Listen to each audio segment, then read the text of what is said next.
Hey guys, my name is Jordan Downey and I'm the director of Critters Bounty Hunter. If you haven't seen the short film, go ahead and pause here and check it out on my YouTube channel, because what I'm going to do now is walk you through a step-by-step process for how we made the film. You're watching part 3 of a 6-part series where we talk about pre-production and planning for the shoot, including creating the bounty hunter costume, shot list and storyboards, as well as the critter itself.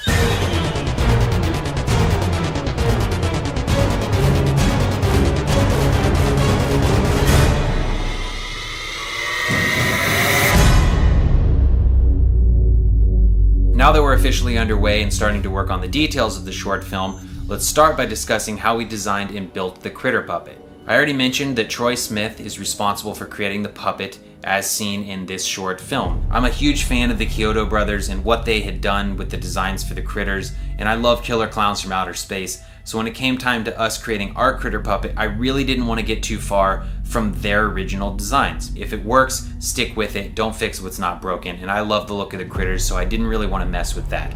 But there are 3 different looks seen throughout the series. Critters, Critters 2, and then Critters 3 and 4 have a very similar look because those 2 movies were shot back to back. So of the 3 different creature design looks, the ones that I preferred the most were Critters 2, especially in the Hungry Heifer scene. That was the biggest reference point that I gave to Troy when he set out to create our new puppet for this short film. Early on, I knew this was going to be a very simple hand puppet. We weren't going to be able to have the eyes glow or blink or use any kind of animatronics, but that was okay because I knew how we were going to shoot it and the limited screen time the puppet would get, it would work just fine. The first step to building the puppet was actually to choose a set of eyes. That's because you actually sculpt around the eyes, and those help determine the size and shape of the critter. Once Troy had the eyes, he started sculpting out of clay. Now, he pretty much nailed it on the first pass. He would send me pictures back and forth, and we'd collaborate on, little details here and there, and I think the only note was his very first pass on it. The critter didn't look angry and mean enough. Once Troy finished the sculpture, the next step was to create a mold. Once the mold was done, then you pour liquid latex into it, let it sit overnight and dry, and pull it out. It's going to give you this yellowy looking rubber puppet. The next step is to then paint that. So Troy airbrushes it and paints in all the little details and veins and all the wrinkles in its face and gives it that final detailed pass. Now the last step is for Troy to add fur. So he actually goes in and hand punches all of the fur all the way around its body. Here you can see the finished critter puppet, but something was missing, something was bothering me, and I couldn't tell what. So after looking at it for a while and doing some Photoshop tests, I realized that it was the arms, the hair, and the eyes that were bugging me. The arms were always in the original critter films, but they kind of hung loosely to the side of the critters. Because ours was made out of latex and it was tougher, they didn't really have a lot of mobility and they kind of just stayed rigid there, and that didn't really look right. So we cut those off.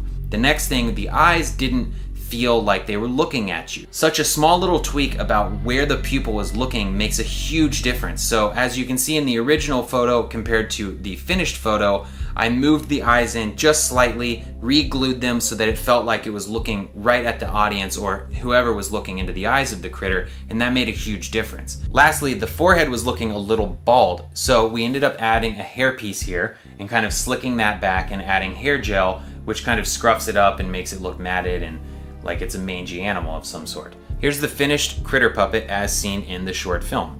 You can see that it's hollow here where the hand goes in, and it's just a standard hand puppet just like this. You can open and close its mouth. There it is. The final critter puppet is something I'm really happy with and proud of, and I think that for such a small budget and a quick turnaround, Troy really nailed it. While Troy was off building the critter puppet in Pennsylvania, I was hard at work constructing the bounty hunter costume.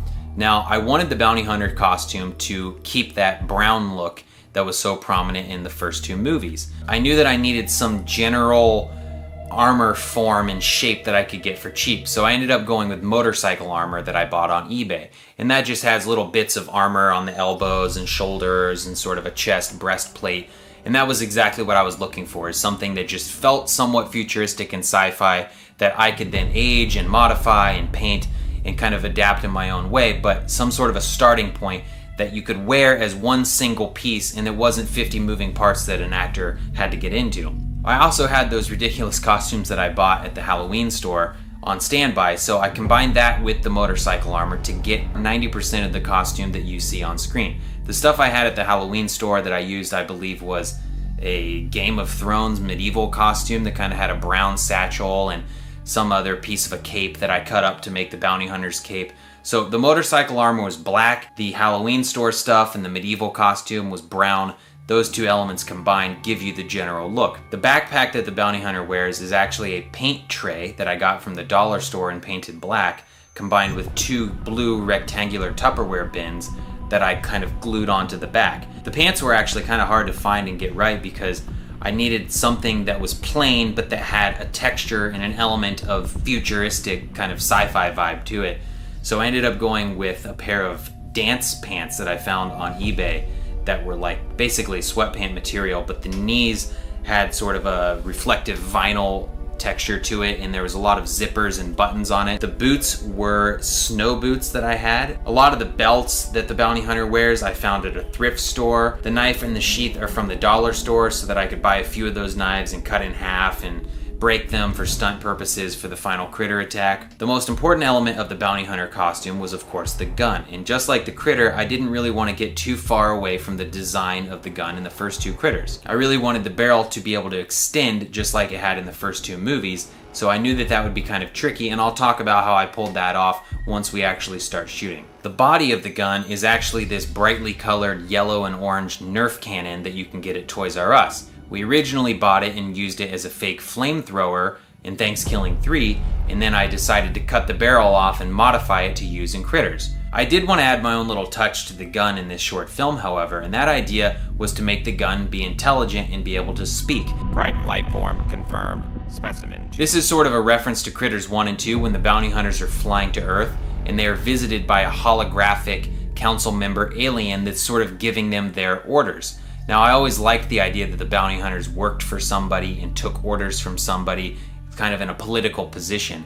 So I thought that it would be interesting to use the voice of the gun sort of to represent those characters, as well as a way to provide information on the spot, because the bounty hunters would come to Earth and need information on the culture of the planet. Instead of maybe that happening in their travels, in my version, they're given that information on the fly, and this thing helps them get through their hunt and get through their mission by providing critical information. I also wanted to put in the gun the ability for it to eat the critter, and that there would be some sort of a feeding chamber that kind of represented in Critters 4, and the egg goes into the little pod, and there was something interesting about the like feeding a pod or a machine this organic piece of the critter, and that would provide some sort of information there.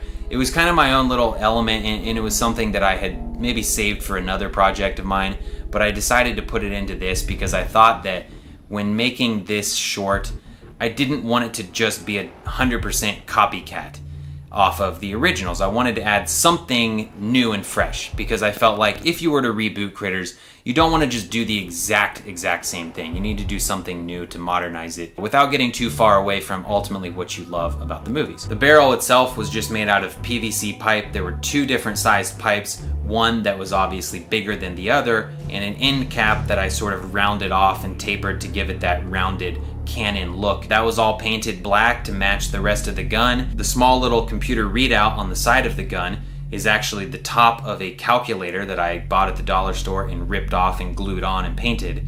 The display and the alien language is not done practical, that is done digital, which I'll kind of show and explain later on. A few of the other props that we had to create were the critter eggs and the rolling critter ball. Now, the eggs I actually found at Michael's Crafts. They were styrofoam eggs that were the perfect size, and down the same aisle they had squares of felt that kind of had a dragon egg texture to them. So I bought the egg, bought the felt, glued the felt around the egg, and it's as simple as that. Also at Michael's Crafts, I bought a few yards of brown fur that I would use for the critter ball, which literally was just glued around a basketball, and we would roll that around the set, and that's all that was. I've talked a lot about the props and how we made those, but the location itself was equally important. The house that we ended up filming at is in Mammoth Lakes, California, a few hours north of Los Angeles, and it's owned by our producer, Ricky Fosheim's family.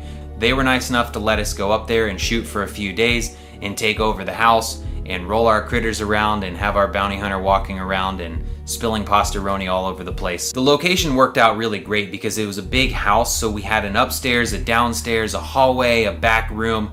We could switch it up a lot. That was really important because ultimately the short film feels more like one scene, but within that I needed there to be mini scenes. And for that to happen, we needed a lot of location changes, but not a big location change, just small location changes from bedroom to hallway to closet to attack scene to where the critter eggs could be. So it worked out great that we had all of these different little rooms and nooks that you could get lost in. When you rewatch the movie, think about how many different little location moves there are to go from point A to point B. And that was important to me, that we weren't just in some small location and it didn't feel too claustrophobic. The last thing I did before we started filming was to put together a shot list and storyboards. Now I do like having a detailed shot list and a lot of storyboards that outline the whole entire movie, but I don't like being married to it. Because when you get on set, all things are gonna change, everything goes wrong. The puppet doesn't look right here, it doesn't roll right here. Whatever it is that comes up, you don't wanna be too attached to something. You wanna be flexible, and plus, sometimes you just get a better idea. So I really like going in with a plan. I think that you need to plan, but then be prepared to throw it all away. After I had the shot list and the storyboards, Kevin Stewart and I, he was the DP on the short film and we've collaborated on every movie I've ever made together, we sat down and decided to shoot the final critter attack on an iPhone. And the reason for that is because we learned in Thanksgiving and Thanksgiving 3 that to make a puppet move is very difficult. And the Critters short called for the critter to leap off of a shelf onto the bounty hunter's throat, to attack, for him to throw it off, it go rolling across the ground, lean its head back, roll back towards him, lunge through the air back onto the bounty hunter, and then he stabs it and pins it against the wall. That sounds difficult, and it is difficult. So even though the storyboards detailed how I kind of imagined this to look, we decided we needed to shoot this to prove that we could actually pull it off. Now I'm going to show you that original iPhone clip compared side by side to the final scene in the short film.